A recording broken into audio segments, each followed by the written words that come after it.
Middle east दुनिया का सबसे स्ट्रेटेजिक कॉरिडोर है।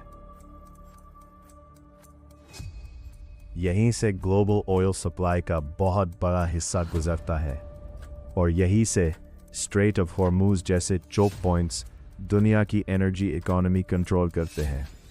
अगर यहाँ इंस्टेबिलिटी हो तो सिर्फ रीजन नहीं, पूरी ग्लोबल इकोनॉमी हिल जाती है। मिडिल ईस्ट दुनिया का सबसे स्ट्रेटेजिक कॉरिडोर है।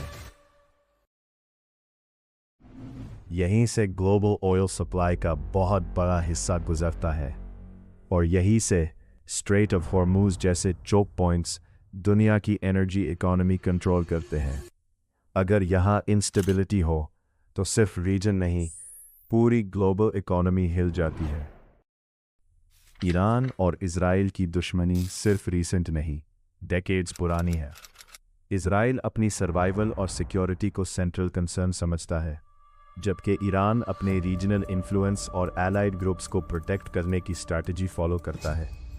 इसी क्लैश की वजह से सीरिया, लेबनान और गाजा जैसे एरियाज इनडायरेक्ट बैटल ग्राउंड बन चुके हैं। ये कॉन्फ्लिक्ट सिर्फ डायरेक्ट वॉर नहीं, ये एक प्रॉक्सी नेटवर्क वॉर है। ईरान सपोर्टेड ग्रुप्स जैसे हिजबुल्लाह, हमास और हुती और इजराइल की टारगेटेड सिक्योरिटी ऑपरेशंस इस रीजन को एक हिडन बैटलफील्ड बना देते हैं, जहां असल प्लेयर्स हमेशा विजिबल नहीं होते।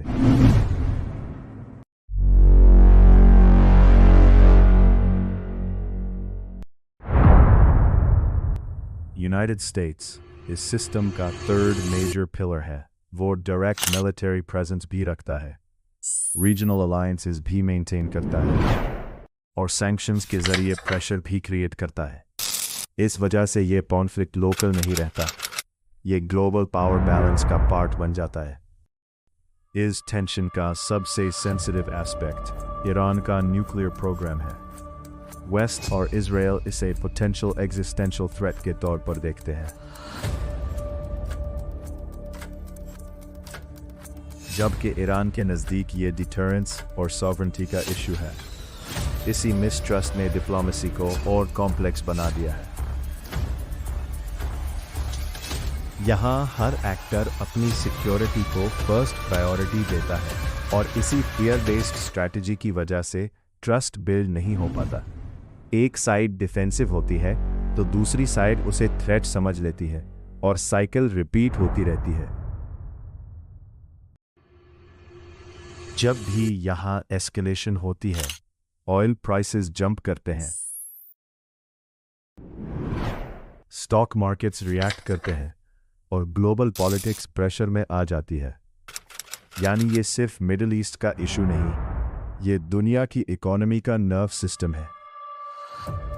तो असल सवाल ये है, क्या ये सिर्फ रीजनल कॉन्फ्लिक्ट है या फिर एक ऑनगोइंग ग्लोबल पावर कंपटीशन है जो फ्यूचर वर्ल्ड ऑर्डर डिफाइन कर रहा है? सच ये है कि मिडिल ईस्ट का ये कॉन्फ्लिक्ट सिंपल नहीं, ये हिस्ट्री, सिक्योरिटी फियर्स, अलायंसेस और मिसट्रस्ट का कॉम्प्लेक्स सिस्टम है। और जब तक डिप्लोमेसी और ट्रस्ट का रियल ब्रेक थ्रू नहीं होता, ये टेंशन ग्लोबल पॉलिटिक्स का परमानेंट फीचर बनी रहेगी।